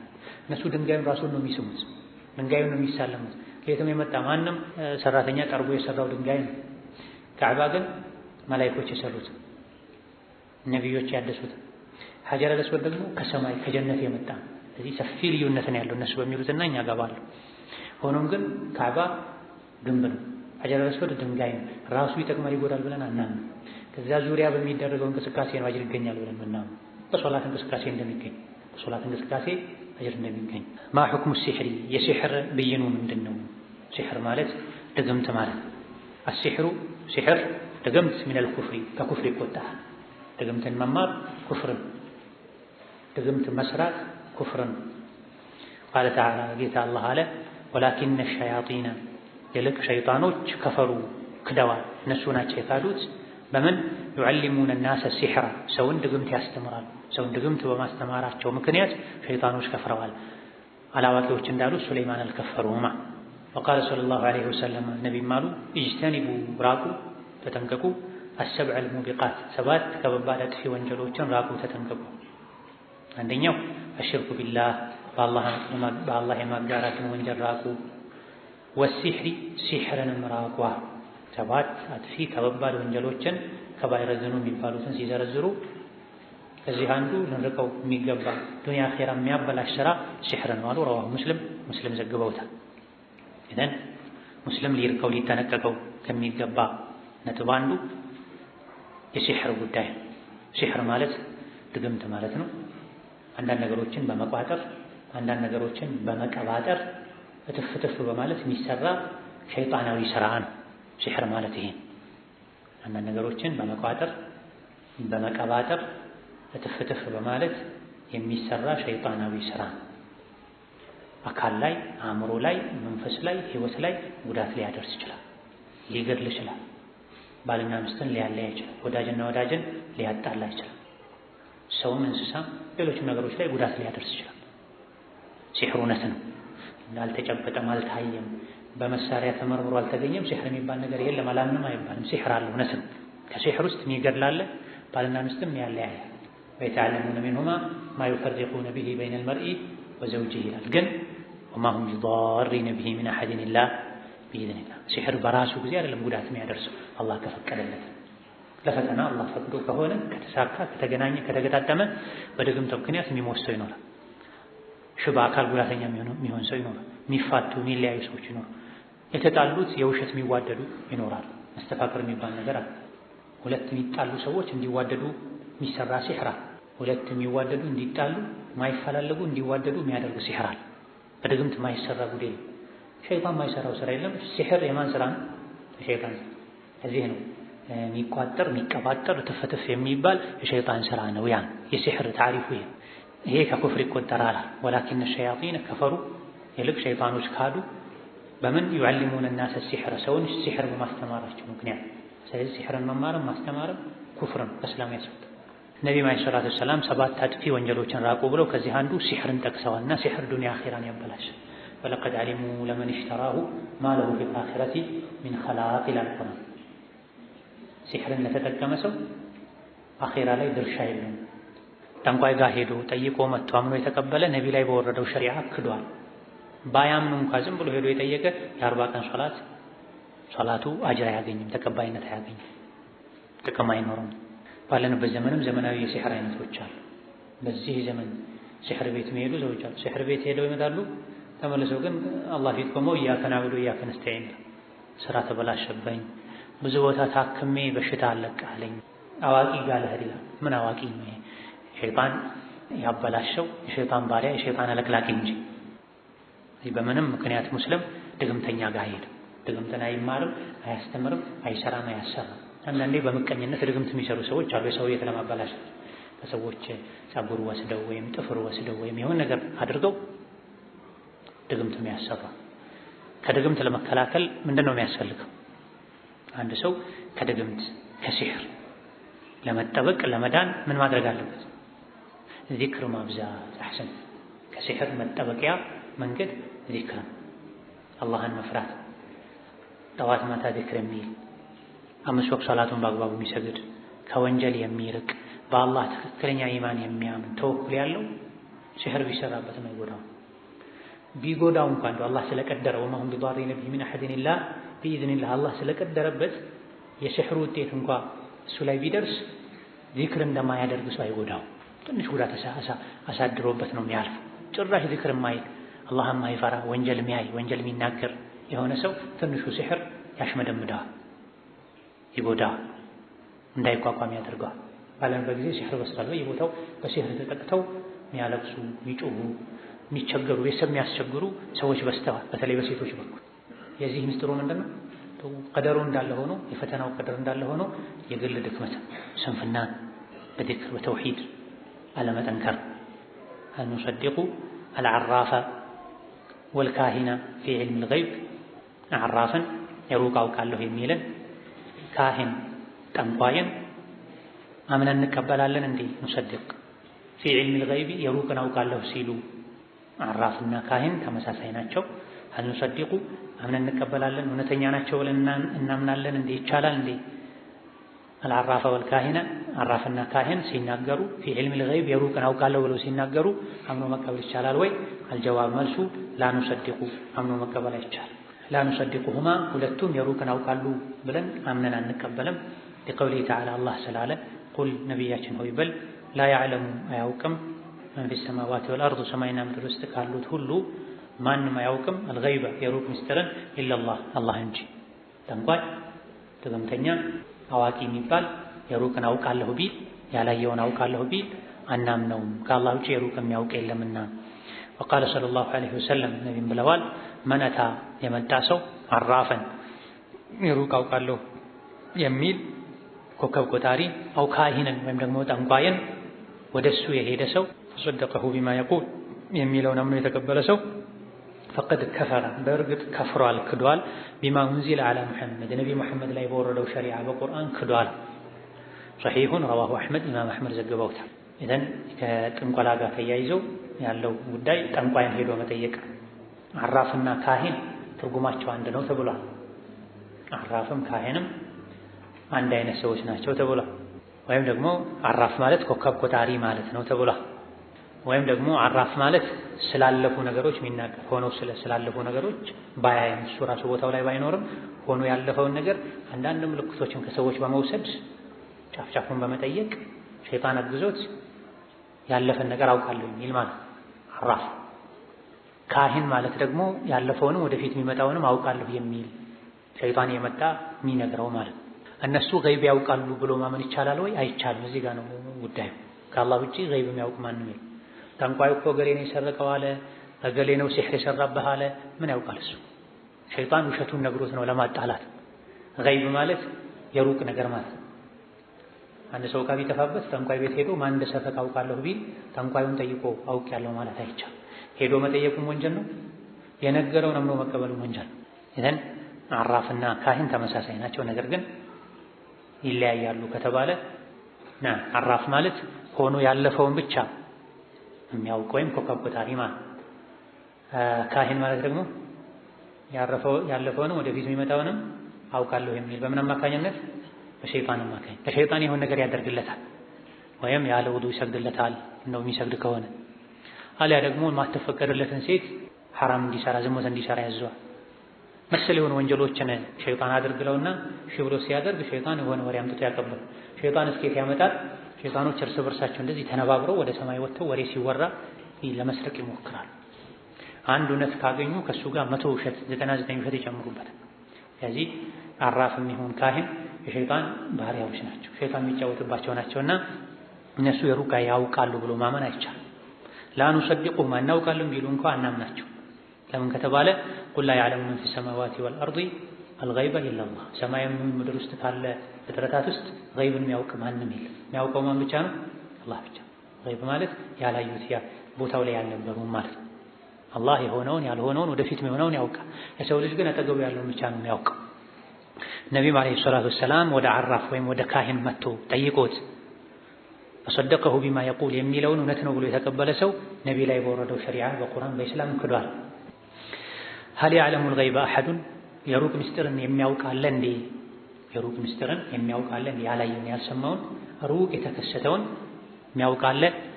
ላ ያዕለሙል ገይበ አሐድ ከአላህ ውጪ ማንም አያውቅ። ኢላ መን አጥለዐሁ አላህ ያሳወቀው ሰው እንጂ ሚነ ሩሱሊ ከመልእክተኞች። አላህ ለመልእክተኞች ሊያሳውቅ ይችላል። መልእክተኞች ያውቃሉ ከተላኩበት ዓላማ ጋር ግንኙነት ያለው። ቃለ ተዓላ አላህ አለ ዓሊሙል ገይቢ አላህ የሩቅ ምስጢርን ያውቃል። ፈላ ዩዝሂሩ ዐላ ገይቢሂ የሩቅ ምስጢሩን አያሳውቅም፣ አሐደን ለማንም አያሳውቅም። ኢላ መን ኢርተዳ አላህ ለመረጠው ሰው እንጂ ሚን ረሱሊን ከመልእክተኞች ውስጥ አላህ ከላካቸው መልእክተኞች ውስጥ ለመረጣቸው መልእክተኞች ከተላኩበት ዓላማ ጋር ግንኙነት ያለውን የሚረዳቸውን ያሳውቃቸዋል። ከዛ ውጪ ነቢዮችም ቢሆን ሁሉን ነገር አያውቁም። ነቢዩ ሁሉን ያውቃሉ አይባል። ነቢ መሐመድ ሁሉን ያውቃሉ አይባል። አይሻ ባለቤታቸውን ሙናፊቆች ዝሙት ሰርተዋል ብለው ነቢን ሊረብሹ አይሻ ላይ ቀጥፈውባቸው ነቢዩ ለረጅም ጊዜ ለማጣራት ሙከራ አድርገዋል። ብዙ ሰው ጠይቀዋል። አይሻን ራሳቸውን መተው እነዚህ ዝሙት ሰርተሽ ከሆነ ተውበት አድርጊ እኔም እስትግፋር አደርግልሻለሁ ብለዋቸው ሙናፊቆች ነበር ያወሩባቸው። መጨረሻ ላይ የቁርአን አንቀጽ ሲወርድ ነው ነብዩ ወሬውን ትክክል እንዳልሆነ አላህ የነገራቸው። ስለዚህ የሩቅ ምስጢርን የሚያውቅ ከአላህ ውጪ ማንም የለም። አውሊያዎች ያውቃሉ፣ ያያሉ፣ ይሰማሉ አይባል። የሩቅ ሲባል ውጭ ሀገር ያለን ሰው በስልክ ደውሎ ችግር የለም ይሄ ሩቅ አልሆነም፣ ቴክኖሎጂ አቅርቦታል። ነገር ግን ወልዮች፣ ነብዮች፣ ሷሊሖች ምስጢርን ያውቃሉ፣ የሩቅን ያውቃሉ፣ ያያሉ አይባልም። ታዲያ ጠንቋይ እንዴት ያውቃል? ጠንቋይ ጭራሽ ማንም የማያውቀውን አያውቅም። ሰማይ ላይ ግን አላህ ለመላእክቶች ያሳወቃቸውን ሸይጣን ሰርቆ አምጥቶ ሊያሳውቀው ይችላል። ገይብ ሁለት አይነት ነው። ገይብ ሙጥለቅና ገይብ ሙቀየድ ይባላል። ልቅ የሆነ ገይብ ሙጥለቅ ማለት ይሄ አላህ እንጂ ማንም አያውቀው። የሰው ልጅ መቼ እንደሚሞት ማንም አያውቅም። ቅያማ መቼ እንደሆነች ማንም አያውቅም።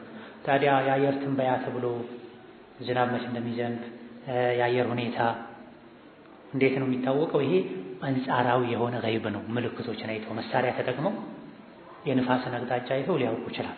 የተወሰነ ምልክት አላህ ካሳያቸው በኋላ ማንም ግን ሙጥለቅ ዝግ የሆነውን ገይብ ማንም አያውቅም። እንደዚሁ ጠንቋይ ተኬዶ ሲጠየቅ ስለ እናቴ ነገረኝ፣ ስለ አባቴ ነገረኝ ይላል። ይሄ አንጻራዊ ነው። ያንተን አባትና እናት ሁሉ ሰው አይደለም የማያውቃቸው፣ የሚያውቃቸው ሰው አለ። ለምሳሌ ከዚህ ተነስቶ አንድ ሰው ቻይና ቢሄድ ቻይና አንድ ጠንቋይ አግኝቶት አንተ ማለት አክስትህ ገሊት ናት አይደለ፣ አጎትህ ገሌ ነው አይደለ፣ ጎረቤትህ ገሌ ነው አይደለ ቢልህ ምንም አይደንቅም። ለሱ ገይብ ቢሆንም ለሌላ ኢትዮጵያዊ ያንተ ታሪክ ይታወቃል። አንተን ከሚያውቅ ኢትዮጵያዊ ጋር ተመሳጥሮ አሊያ ደግሞ ሸይጣን አቀብሎት ሊያውቅ ይችላል። ዝግ የሆነውን ገይብ ግን አላህ እንጂ ማንም ያውቅ። አሁን ላይ የጴንጤ የኩፋሮች ነብይ ነኝ ባይ ጨፋሪዎች አሉ።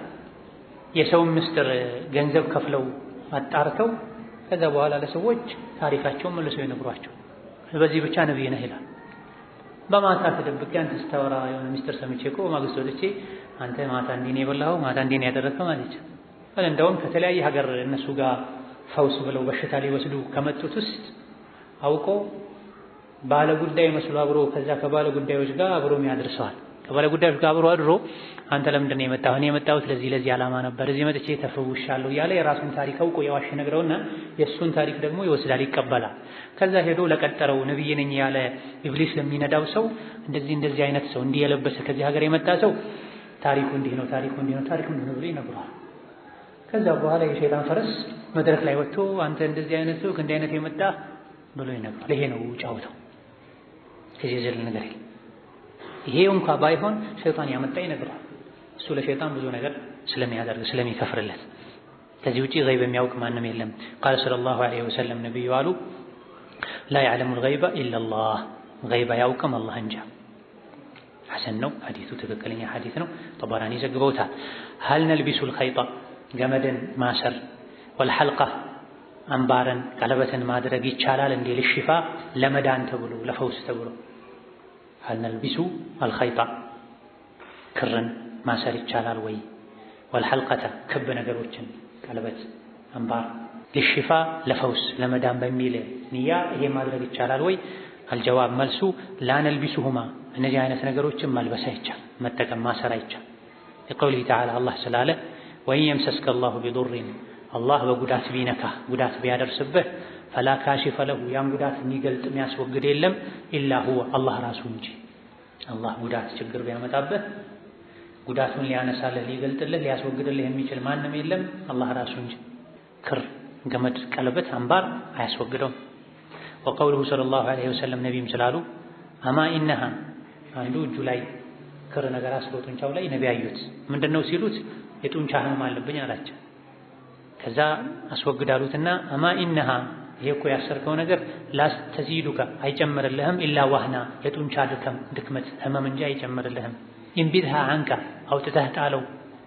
ፈኢነከ፣ አንተ ለው ሚተ ብትሞት፣ ይሄ አንተ ላይ ያለ ብትሞት ኖሮ ማ አፍለሕተ አበዳ፣ መቼም አትድንም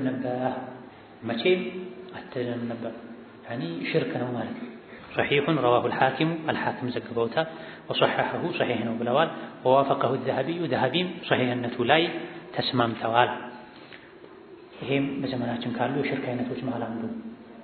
ሰዎች ከጎማ የተሰራ ከብረት የተሰራ ልዩ ቀለበት አሊያ ደግሞ እጃቸው ላይ አምባር እግራቸው ላይ ያስራሉ። ምንድነው ይህ ስትላቸው ወንድም ሴት ምንድነው ሲባሉ ቁርጥማት ያመኛል፣ እግሬን ይቆረጥመኛል፣ ያን ህመም ለመቀነስ ለማጥፋት ነው ይሄን ያደረኩት ይላል። ማን ነገራቸው? በሳይንስ ተረጋግጧል። ፓናዶል እንደሚጠቅመው፣ ፓራስታሞል እንደሚጠቅመው፣ አምፒሲሊን እንደሚጠቅመው ይሄ ነገር ይፈውሳል የሚል የሳይንስ ግኝት አለ በውል ሁሉ የሚያውቀው አይደለም። ወይስ በሸሪዓ ይሄ ተፈቅዷል? አይደለም።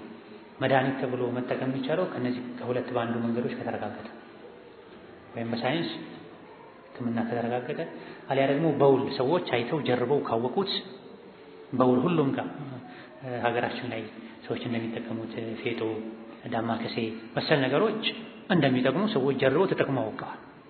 የሚጨበጥ ስሜት የሚለካ ነገርም አለው። ይሄ ግን የሚታሰረው የሚጠልቀው በአፍ በኩል ይወሰዳል፣ በደም ስር በኩል ይገባል። ዝም ብሎ እጅ ላይ ስላንጠለጠሉት በምንኛ ነው ፈውስ የሚሆነው? ሌላ እምነት አለ ማለት ነው። ወደ ሸሪዓ ስንመጣ ደግሞ በሸሪዓ ተከልክሏል። የአላህ ባሮች ሆይ መድኃኒት ተጠቀሙ፣ ሐራምን መድኃኒት አታድርጉ ብሏል ነብዩ ሰለላሁ ዐለይሂ ወሰለም። ስለዚህ ላነልቢሱል ኸይጣ ኸይጡን ክርን አናስር፣ ወልሐልቃ ክብ ነገሮችን ዳምባር እንደ ቀለበት ያሉ ነገሮችንም አንጠቀምም፣ ሊሽፋ ለፈውስ ብለን። ይሄን አሁንም የሚያደርጉ ሰዎች ከሁለት ቀን ነው ከሶስት ቀን በፊት እዚሁ መስጂድ ውስጥ እድሜው ትልቅ የሆነ ሰው እጁ ላይ ከጎማ የተሰራ አምባር ነገር አድርጓል። ምንድነው ስለው ስለሚቆረጥመኝ ነው እጄ ስለሚያመኝ። ሱብሃንአላህ ድሮ የዛሬ 1400 ምናምን ዓመት ነው የተናገሩትን ዛሬም ይሄንም ያደርጋል። ይሄን አድርጎ መጥቶ ሶላት ይሰግዳል። ሰዎችን ጅህልና ወይም የኢማን ድክመት እስከምን ድረስ እንደሚያጠቃቸው ተመልከቱ። ጎማ ተቆርጦ አንተ እጅ ልክ ተሰርቶ እጅ ላይ ስላደረከው በምን መልኩ ነው ቁርጥማትን ወይም ሌላ ህመምን የሚያስወግድል? እንዲህ አይነቱን ሰው ነው ነብዩ ሰለላሁ ዐለይሂ ወሰለም አውጥተህ ጣለው፣ ላ ተዚዱከ ኢላ ወህና፣ ህመምህ ላይ ህመም፣ ድካምህ ላይ ድካም እንጂ አያተርፍልህም። ይሄን አድርገህ ብትሞት ኖሮ ማ አፍለሕተ አበዳ መቼ መድንም ነበር። ሰበብ ያልሆነ ነገር ሰበብ አድርገሃል። አላህ በሸሪዓ ሰበብ ያላደረገውን ጥቅም አለው ብለሃል። ማይመኩበት ነገር ላይ ተመክተሃል። ወከዛሊክ አላህ ችግር ካደረሰብህ ያን ችግር አላህ እንጂ ማንም አያስወግደውም። ይሄ ማለት የተፈቀደ መድኃኒትን መጠቀም አይቻልም ማለት አይደለም። የተፈቀደ መድኃኒትን መጠቀም አይቻልም ማለት የተጀረበ የተሞከረ በሳይንስ በውል በተጨባጭ የሚታወቅ መድኃኒት መጠቀም ይቻላል፣ ሐራም ካልሆነ ወንጀል ካልሆነ። አልቱዐለቁ ማንጠልጠል ማሰር ይቻላል እንዴ? አልኸረዛ ደቃን፣ ወልወድዓቱ ዛጎልን እንደ ሒርዝ ያሉ አንገት ላይ እጅ ላይ የተለያየ ሰውነት አካል ላይ የሚታሰሩ ነገሮች ናቸው። እነዚህን ማሰር ይቻላል ወይ? ላ ኑዐሊቁሃ እኒህ አይነት ነገሮችን አናንጠለጥልም አናስር። ሚነል ዐይኒ ከዐይን ናስ እንዲጠብቀን ብለን ከቡዳ ከዐይን ናስ ከሰው ዐይን ይጠብቃል ብለው ዛጎል ደቃዎችን የሚያስሩ የሚያንጠለጥሉ ሰዎች አሉ። ይሄ ማድረግ የሽርክ መንገድ ነው። አላህ ተባረከ ወተዓላ በተከበረው ቃሉ ወኢን የምሰስከ አላሁ ቢዱሪን አላህ በችግር ቢነካህ ችግር ቢያደርስብህ ፈላ ካሽፈ ለሁ ኢላሁ ያን ችግር የሚገልጥ የሚያስወግድ የለም አላህ እንጂ ተብሎ ዛጎል ስላንጠለጠልክ ሒርዝ ስላሰርክ ችግሩን ማስወገድ አትችልም። አላህ ራሱ ነው የሚያነሳው በዱዓ በሩቃ አሊያ ደግሞ በተፈቀደ መድኃኒት። ወቀውሉ ሰለላሁ ዐለይሂ ወሰለም ነቢይም ስላሉ መን ዐለቀ ተሚመተን ሒርዝን ያንጠለጠለ ሰው ሐሳብ ያሳካልኛል አደጋን ይከላከልልኛል ብሎ ከተለያዩ ነገሮች የተሰራ ቋጠሮ መሰል ነገርን ያንጠለጠለ ያሰረ ፈቀድ አሽረከ በእርግጥም አሻርኳል አለ ነብዩ ሰለላሁ ዐለይሂ ወሰለም። ረዋሁ አሕመዱ ኢማም አሕመድ ዘግበውታል። አተሚመቱ ተሚማ ማለት አልኸረዘቱ ኸረዛ ማለት ነው። አዊል ወድዓቱ ወድዓ ማለት ቱዐለቁ ሚነል ዐይኒ ዐይንን ናስን የሰው ዐይንን ቡዳን ለመከላከል የሚያንጠለጥሉት ማለት ነው። ተሚማ የሚለው ሁሉንም ይጠቀልለዋል። መን ተዐለቀ ተሚመተን ፈላ አተመ አላሁ ለሁ። ተሚማ ማለት ማሟያ ማለት ሐሳብን ማስተካከያ አደጋን መከላከያ ማለት። ስለዚህ ሰዎች ተሚማ ብለው ከአደጋ መከላከያ ከዐይን መጠበቂያ ብለው የሚያንጠለጥሉት ነገር ኸረዛ ሊሆን ይችላል፣ ወድዓ ሊሆን ይችላል። ዛጎል ደቃ የሚባሉ የሚያብረቀርቁ ነገሮች አሉ። አንዳንዴ እንደ ጌጥ ይጠቀሟቸዋል ሰዎች፣ አንዳንዴ እንደ ጌጥ ይጠቀሟቸዋል። ልብስ ላይ ከስር የሚያንጠለጥሉ ፀጉር ላይ የሚያንጠለጥሉ አሉ። ወከዛልክ አንዳንዴ ከበሮች ላይ የሚያስሩ አሉ። ዓላማው ይለያያል። ለዚህም ነው ላ ኑዐሊቁሃ ሚነል ዐይኒ ወነሕዊሃ ተብሎ መሰል ነገሮችን ድንጋይም ይሁን ወረቀትም ይሁን ያድነኛል ብለው ሰዎች ካሰሩት ምንም ይሁን ቅድም ያልኳችሁ ሲዋሩ ጣቃ የኃይል አምባር ብለው የሚያስሩትም ይሁን ማንኛውንም ነገር ስውር የሆነ አቅም አለው ብሎ ያልተጨበጠ ያልተረጋገጠ ነገርን መድኃኒት ነው ብሎ መጥፎ እምነትን መሰረት አድርጎ መጠቀም አይቻልም። ላ ኑዕሊቁሃ ሚነል ዐይን አሉ። አይንን ይከላከላል ብሎ ከሆነ ማንጠልጠለው አይቻልም። ጌጥ ከሆነና ሰዎችም ሌላ እምነት ከሌላቸው ሊያደርጉት ይችላል። መን ዐለቀ ተሚመተን ፈቀድ አሽረከ ሽርክ ነው ይሄ ማለት። ሂርዝ ማንጠልጠል ሂርዙ የተሰራው ዝም ብሎ ከክርም ይሁን የተለያዩ ነገሮች ተውላጠ ስም ጠላስም የሚባሉ ነገሮች ማይገባ ነገር ተቆላልፎ ተጽፎበትም ይሁን ድንጋይም ይሁን ዛጎልም ይሁን ምንም ይሁን አይንን ይከላከላል፣ ከሰው አይን ይጠብቃል፣ ያድናል፣ የተለያዩ የቆዳ በሽታዎችን ይከላከላል ብሎ የሚያደርጉ ይሄን አሁንም ድረስ የሚያደርጉ ሰዎች አንዳንድ አካባቢዎች ላይ እንስሳት ቀንድ ላይ ሂርዝ ያስራል፣ የህፃናት አንገት ላይ ሂርዝ ያስራል፣ የአዋቂዎች ጡንቻ ላይ ሂርዝ ያስራል። የሙስሊም ሂርዙ ዱዓና ዚክር ቢስሚላሂ አለዚ ላ የዱሩ መዐ እስሚሂ ሸይኡን ፊል አርዲ ወላ ፊስ ሰማእ ወሁወ ሰሚዑል ዐሊም አዑዙ ቢከሊማቲላሂ ታማቲ ሚን ሸሪ ማ ኸለቅ ቁል አዑዙ ቢረቢል ፈለቅ ቁል አዑዙ ቢረቢን ናስ። የሙስሊም ሂርዝ ይሄ ነው። የሚታሰር ሳይሆን ልብ ላይ የሚቀመጥ ጠዋት ማታ የሚባል ይሄን ያለ አላህ ይጠብቃል። ይሄን የማይል ሰው የሀገር ሂርዝ አንገቱ ላይ ስለጫነ ጡንቻው ላይ ስላሰረ አይመልስም፣ አኺራውን የሚያበላሽበት። ማ ሑክሙል ዐመሊ የመስራት ሑክሙ ምንድን ነው? ፍርዱ ቢልቀዋኒኒ በህግ አልሙኻሊፈት ልኢስላም እስላምን የሚጻረሩ ህጎችን መተግበር ሑክሙ ምንድን ነው? አልዐመሉ መስራት መተዳደር ቢልቀዋኒኒ በህጎች አልሙኻሊፈት ልኢስላም እስላምን የሚጻረሩ ህጎችን ተቀብሎ መስራት ኩፍሩን ክህደት ነው።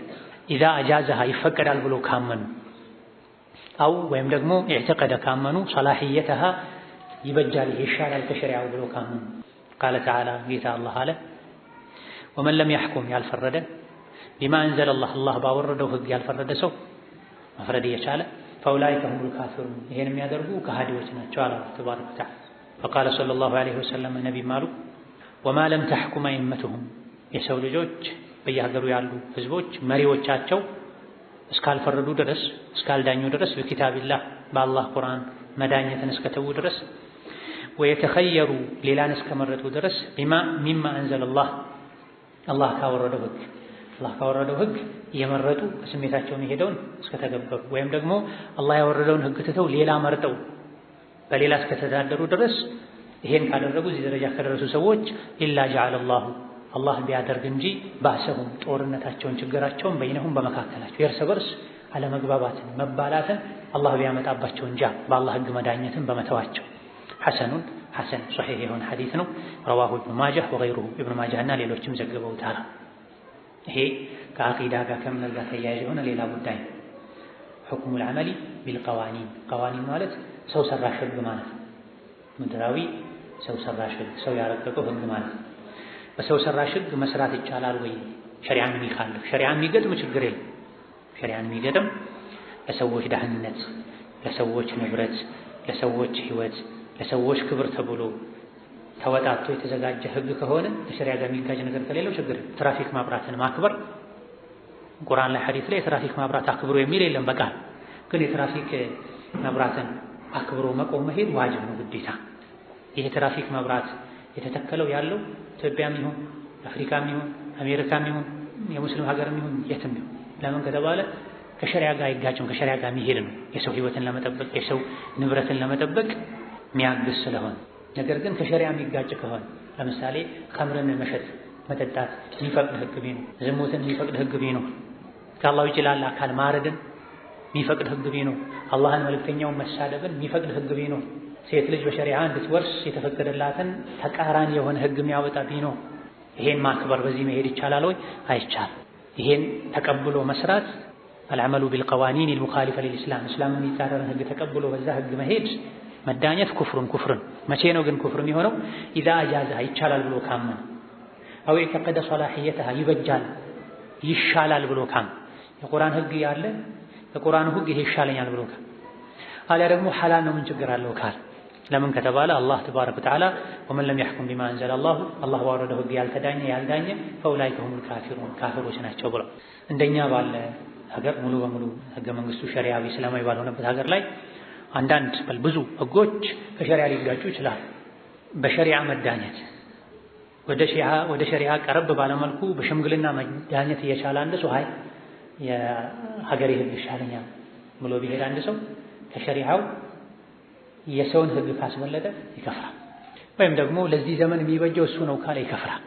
ነገር ግን አይሻልምም አይቻልምም እኔ ግን ሐቄን በሌላ መንገድ ማግኘት ስላልቻልኩ ሄጄ ሐቄን ጠይቃለሁ በምድራዊ ፍርድ ቤት፣ በሰው ሰራሽ ፍርድ ቤት መብቴን ከሰጡኝ ይቀበላል፣ ትርፍ ከሰጡኝ ይመልሳል።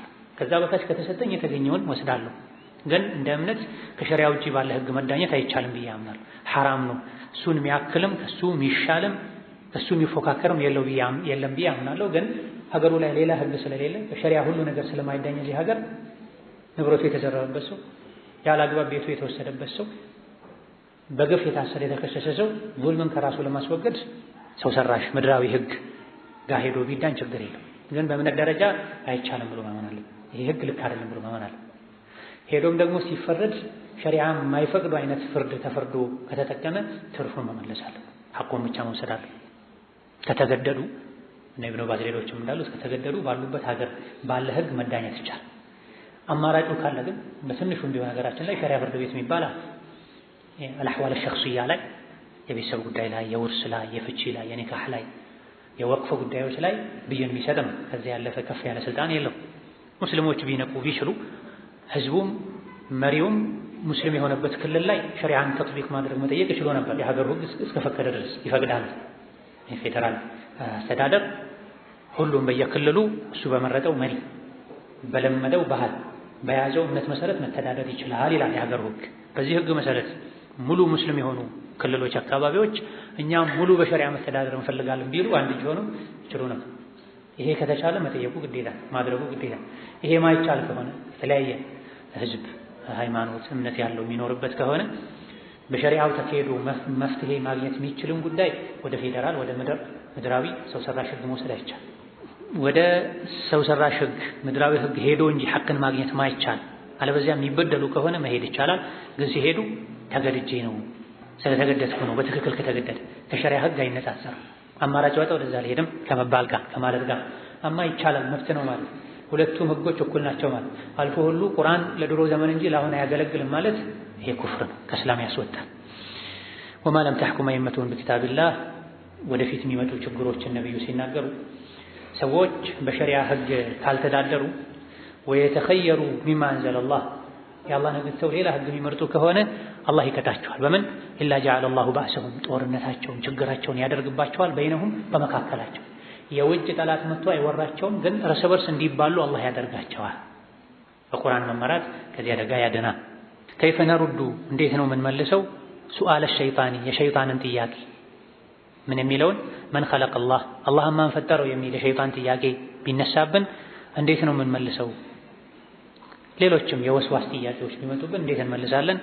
ጀዋብ የዚህ መልሱ ኢዛ ወስወሰ ሸይጣኑ ሸይጣን ከወሰወሰ ከጎተጎተ ሊአሐዲሂም አንድን ሰው ሊአሐዲኩም ለአንዳችሁ ሸይጣን ከጎተጎታችሁ ሀደ ሱአል ይሄን ጥያቄ አንስቶ አላህን ማን ፈጠረው፣ ይሄን ማን ፈጠረው፣ ይሄን ማን ፈጠረው፣ አላህን ማን ፈጠረው ካለ መልሱ መድኃኒቱ የሚከተለው አንደኛ ፈልየስተዒዝ ቢላህ አዑዙ ቢላሂ ሚነ ሸይጣን ረጂም ይበል። እንደዚህ አይነት ሰው ሸይጣን አላህን ማን ፈጠረው፣ አላህ ከየት መጣ፣ ሁሉ ነገር አላህ ፈጠረ አላህ ፈጠረ ስትል መጨረሻ ላይ አላህን ማን ፈጠረው ካለ አዑዙ ቢላሂ ሚነ ሸይጣን ረጂም በል።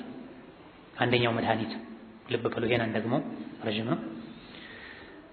ሸይጣን በየጊዜው የሰው ልጆችን ለመወስወስ ብዙ ነገር ያደርጋል። ላንተ ያሰበ መስሎ የተለያዩ የሚያደናግሩ ጥያቄዎችን ይጠይቃል። ይሄ ወስዋስ ይባላል። ከዚህ ጥያቄ አንዱ መን ኸለቀ አላህ ይላል። ማን ነው አላህን ሲፈጠረው? አንተ ማን ፈጠረ? ሰማይ ምድር ማን ፈጠረ? እውነት አላህ አለ? በምን አወቅ ያለ ይወዘውዛል። አንደኛው መድኃኒት የሸይጣን ወስዋስ መድኃኒቱ ፈሊየስተዒዝ ቢላህ አዑዙ ቢላሂ ሚነ ሸይጣን ረጂም ይባላል። እንዲህ አይነት ስሜት ሲሰማ ቃለ ተዓላ ወኢማ የንዘገነከ ቢያገኘህ ሚነ ሸይጣን ከሸይጣን ነዝጉን ጉድጎታ ቢያገኘህ ፈስተዒዝ ቢላህ በአላህ ተጠበቅ። አዑዙ ቢላሂ ሚነ ሸይጣን ረጂም በል።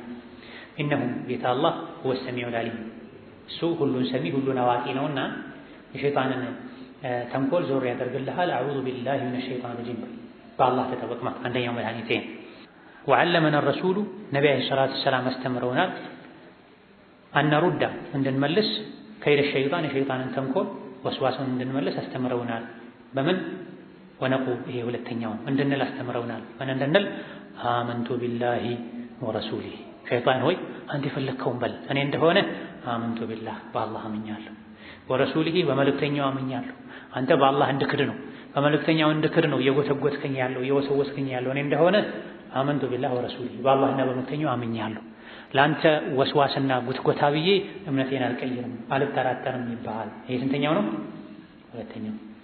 የሸይጣንን ወስዋስ የሸይጣንን ፊትና የሸይጣንን አደናጋሪ ጥያቄዎችን ምን መልስበት መድኃኒት አንደኛው አዑዙ ቢላሂ ሚነ ሸይጣን ረጂም ማለት፣ ሁለተኛው አመንቱ ቢላሂ ወረሱሊሂ ማለት። ምንም አይነት ጥያቄ ቢያመጣ ሸይጣን መጥቶ አንዳችሁን ይሄን ማን ፈጠረ ይሄን ማን ፈጠረ ይላችኋል። ሄዶ መጨረሻ አላህንስ ማን ፈጠረው ይላችኋል ብሎ ይሄ አይነት ስሜት ለሰሃቦች ተሰምተዋቸዋል፣ ተጨንቀዋል፣ ፈርተዋል። በአንድ በኩል ኸይር ነው። ሸይጣን ተስፋ ቆርጦ ነው እንደዚህ አይነት ተልካሻ ጥያቄዎች የሚያነሳው ሊያከፍር ስላልቻለ። ለካፍር እንዲህ አይነት ጥያቄ አይጠይቀውም፣ ቀድሞ በቁጥጥሩ ስር ስላደረገው። እንዲህ አይነት ጥያቄ የሚጠይቀው ሙስሊምን። ስለዚህ ከሸይጣን ጋር ግብግብ ውስጥ ነው ያለው። ትንሽ አቅም አለ ማለት ነው። ሸይጣን የሚፈታተን አቅም ስላለህ አልሐምዱሊላህ ብለዋል ነብዩ ሰለላሁ ዐለይሂ ወሰለም። እንዲህ አይነት ስሜት ተሰማቸው። አንዳንዴ ውስጣችን ላይ ጥያቄዎች ይፈጠራሉ። ያን ጥያቄ ከምንጠይቅ ሐሳቡን ከምንገልጸው ከሰማይ ወድቀን ብንፈጠፈጥ ይሻለናል። ተሰማችሁ እንዲህ አይነት ስሜት? አልሐምዱሊላህ የሸይጣንን ተንኮል አላህ ወደዚህ ወስዋስ ብቻ መለሰበት። ሊያከፍራችሁ ስላልቻሉ እኮ ነው እንደዚህ አይነት ጥያቄ እየጠየቀ ብቻ የሚወሰውሳችሁ። ዛከ ሷሪሑል ኢማን፣ ይሄማ ግልጽ ኢማን እኮ ነው። ጠልታችሁት ይሄን ነገር ከዘገነናችሁ ግልጽ ኢማን ነው።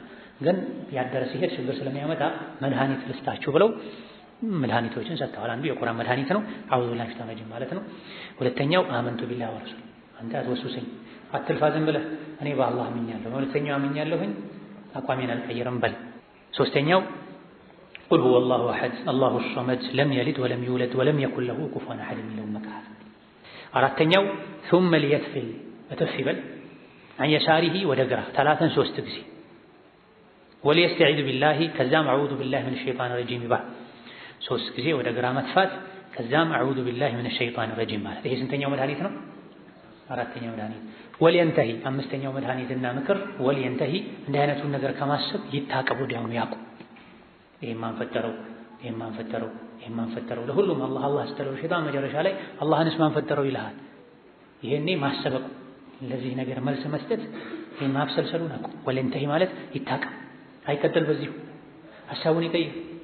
ብዙ ጊዜ እንደዚህ አይነት ወስዋስ የሚመጣው ስራ ሲፈቱ ለብቻ ሲሆኑ ስራ ተተወው ነገር ተተማ ተነስተ የሆነ ቦታ ሂድ፣ ውዱእ አድርገህ 2 ረካ ስገድ፣ ጓደኛህን ጥራ፣ ጓደኛሽ ጋር ሂጂ፣ ጓደኛ ጋር ተደዋውሉ፣ አውሩ። ሐሳብ ለመቀየር የዚህን ሐሳብ በር ለመዝጋት ሙከራ አድርግ። ወሊየንተሂ ይታቀም። አንዴ ከከፈትኩ ይሄን በር ይዞ ይሄዳል፣ ገደል ያስገባሃል። አትፍቀድለት። የሰው ልጅ ብርድ የሚያስገባ በርን መዝጋት እንደሚችለው ሁሉ ሐሳብ ወደ ውስጡ የሚያስገባ የአእምሮውን በር መዝጋት ይቻላል። ለምንድን አይቻል? ተው፣ ሐሳቡን ቀይረው፣ በሌላ ነገር ተጠመድ። ይሄ አምስተኛው መድኃኒት። ፈኢነ ዛሊከ የዝሀቡ ዐንሁ ፈኢነ ዛሊከ ይህ አይነቱ ወስዋስ የሸይጣን ጥያቄ ይሄን ካደረገ የዝሀቡ ዐንሁ ከሱ ይወገዳል። ሀዚህ እነዚህ 5 ነገሮች የቆጠርናቸው ኹላሰቱ ጭማቂዎች ናቸው። አልአሐዲስ ሰሒሃ የትክክለኛ ሐዲሶች ጭማቂ ፍሬ ሐሳብ ናቸው። አልዋሪዳ የተዘገቡ ፊል ቡኻሪ ወሙስሊም ወአሕመድ ወአቢ ዳውድ። በዚህ ዙሪያ አቡ ዳውድ፣ አሕመድ፣ ሙስሊም፣ ቡኻሪ የዘገቧቸው ሐዲሶችን ጨምቀን ነው እዚህ ያስቀምጥነዋል። በተለያየ ሐዲስ በተለያየ ጊዜ ሰሐቦች ሸይጣን የወሰወሳቸው እንደሆነ ሲነግሯቸው የሰጧቸው ምላሾችን እዚህ ጋር ጨምቀው አስቀምጠዋል። ፈተላሁ ተዓላ ዛሬ ብዙ እናበቃለን። ሰላም አለይኩም ወረሕመቱላሂ ወበረካቱህ።